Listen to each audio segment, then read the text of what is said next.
Good morning, Joyful Christian Hermit, heading out again. Yeah, I'm late, of course. Always takes me longer. But part of that is because we had winds last night, and a tarp that was on my back patio had flown all the way around in front. Thankfully, caught on a rose bush in the right front corner of the property out by the street. If it hadn't been for the rose bush, it would have been who knows where. So I was so grateful to have that. Everything costs. That tarp was probably $20. I need it to cover over my table saw and I'll put it over either one. Maybe my compound miter saw, because the blue tarp on it is getting very, very tatty looking and shows up more color-wise, so I don't want the HOA alarmed. And I am going to be working. I'm getting built up. This chipping at concrete and picking up tile and helping out is forcing me. So I've noticed I'm not even as dizzy with all of the physical that I have to force myself to do. And if I am dizzy, then I just have to keep going. So that helps. But I was thinking about this chipping, and I'm not very good at it. I get frustrated. My daughter just seems to get so much chipped away.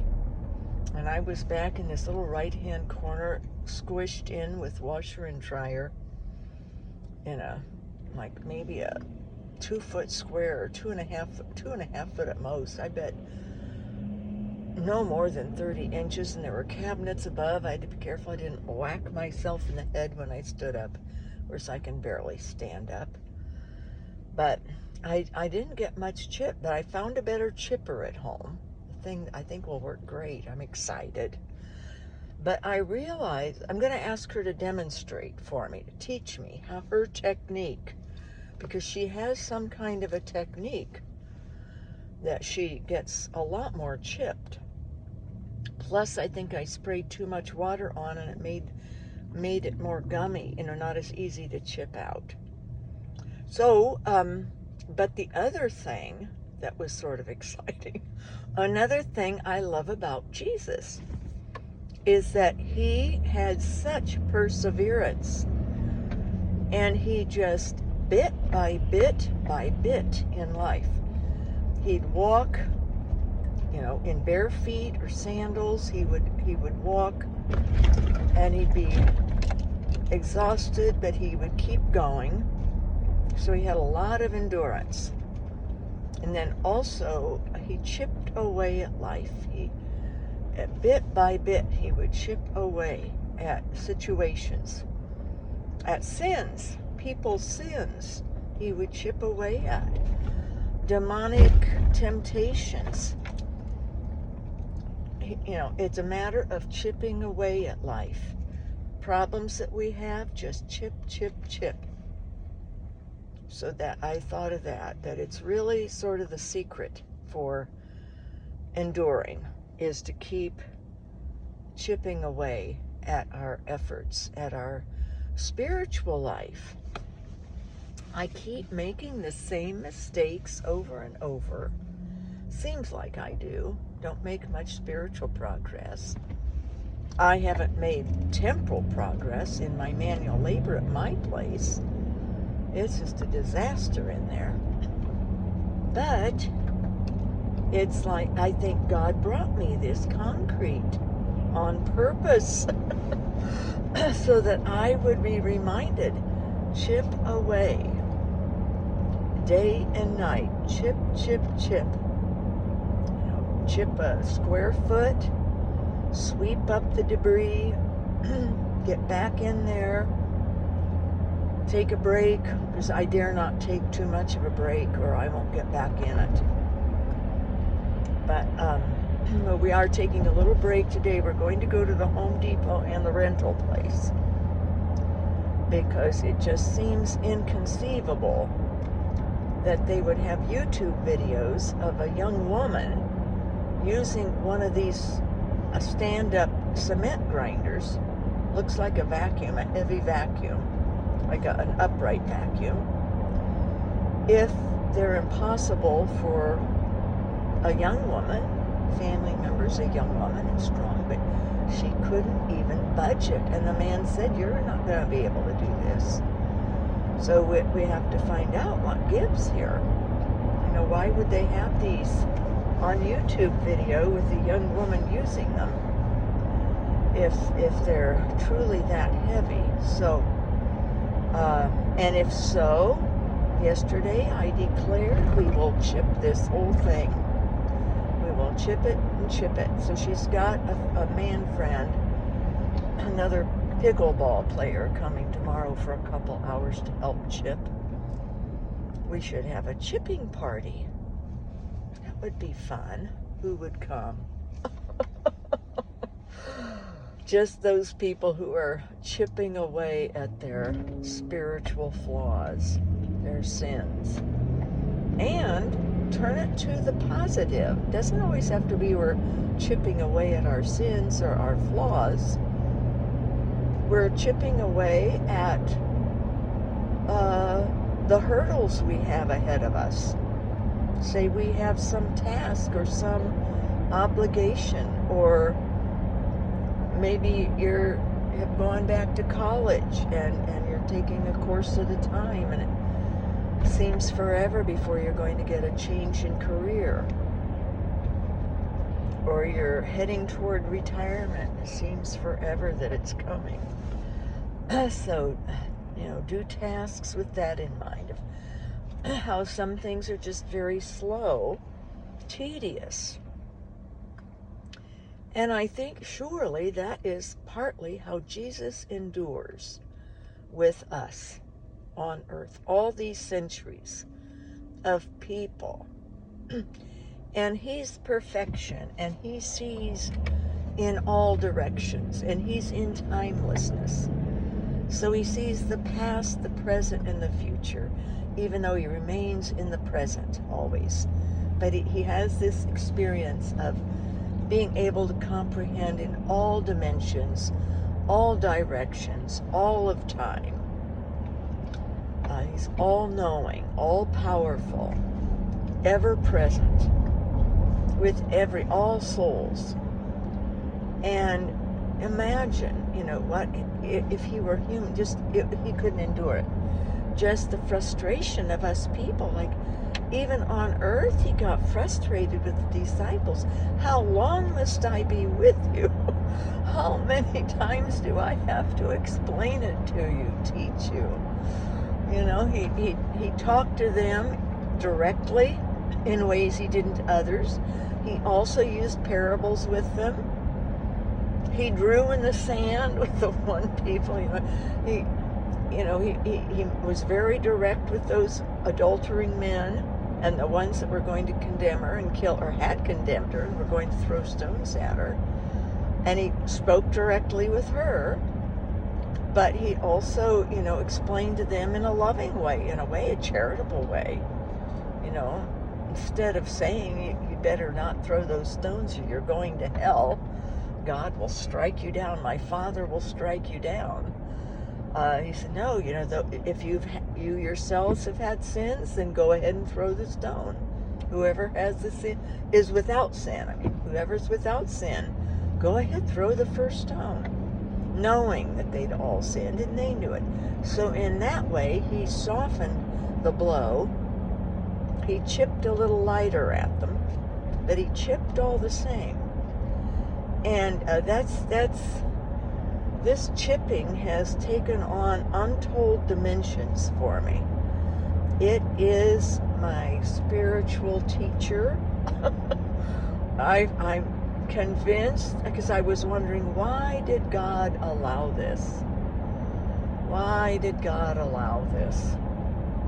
And I'd even been praying in another situation, you know, oh Lord, you know, why didn't you bring her, you know, just a perfect human being, you know? She'd been through the mill for 20 years with this other, you know, mentally and emotionally and very damaged man from his childhood. Never got over it, and It formed his personality and his coldness and sullen and selfish, but yet very, very religious.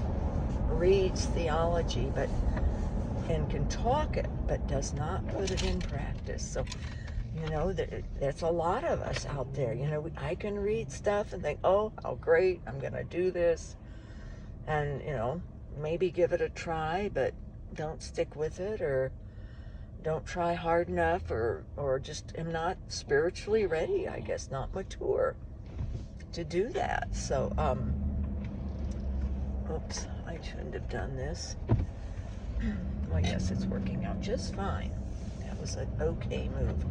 Anyway, so, why couldn't you, Lord? Why someone who needs training and who is, in most ways, you would not even look twice. You would say, no way am I going to get involved with this situation and the issues, and this person not knowing these things, not having impetus, not taking initiative, and freezing up and just letting things drop. Well, because a parent always did something for him, always. So how he has lived this long, I don't know, in life without getting caught by, society, or, well, he's caught, but you can just ignore things. You can just ignore. And if it's not a lot, they're not gonna, not anything big's gonna happen, but it's still just hanging over.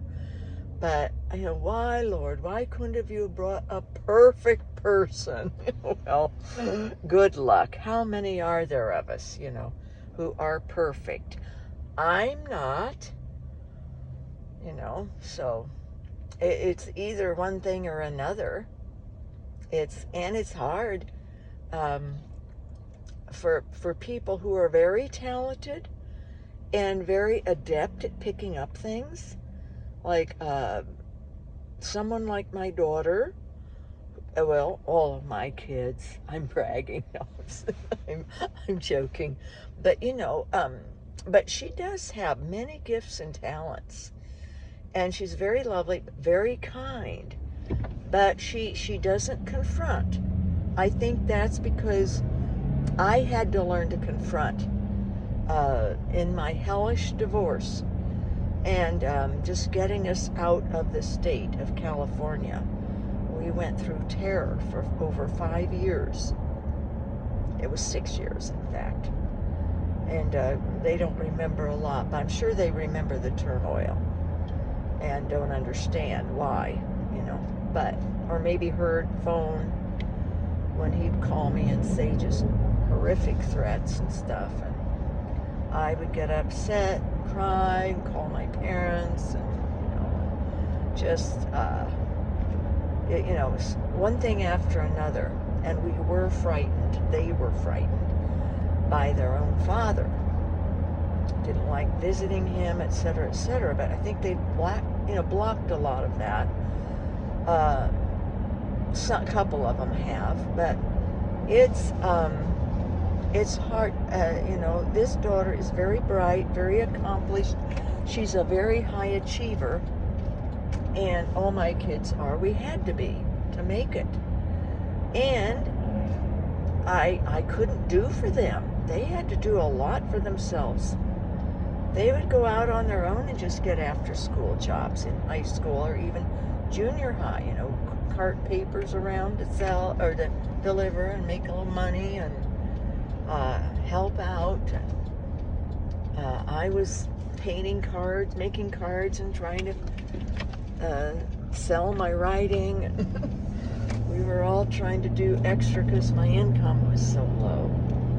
But that wasn't necessarily a big emphasis, but we always felt it, that we couldn't waste from being able to go out to eat.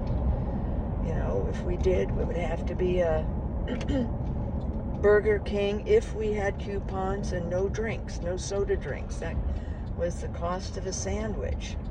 So we just get water. So they learn to sacrifice for a goal. But I can't imagine what it would be to have parents. My parents did the same, and they could afford, but we lived as if we couldn't. And we made donations. I've always made that important, that we give something. Have a little container where we would try to give 10% or things. So, give to the church, take little gifts to, if we'd find out about people that were in a divorce situation or a single mother, we'd drop ding dong ditch something at their door. Kids love doing that, running up and leaving a ding dong, and we run back to the car and we'd whiz off. Big surprise for some family with a single household. But if you don't have a parent who does those things, if I hadn't had parents to teach me, be in the same boat. So there's a situation that if you're in a relationship with another person, chip away. It might be a long, long process, even just to get them willing to see another way of doing things, or to allow oneself to allow the person who knows how to handle finances to manage the finances then and get it cleaned up. So it takes a lot of perseverance, and we have our model in Jesus. Look how he perseveres with us, with all of our imperfections. He perseveres. He doesn't give up on us. And okay, I'm heading in to this pickleball place. She's there having some breakfast. So she was there working already this morning. How on earth people get up after working yesterday? I'm barely mobile. How do I turn this off? God bless his real presence in us. And Jesus, I'm going to chip away today. And see, my one eye is drooping. I look like I've had a stroke. Probably have. Oh my goodness. Say goodbye, Mercy. Say goodbye, Lovey. Say goodbye, honey. They all love you. They're very loving puppies.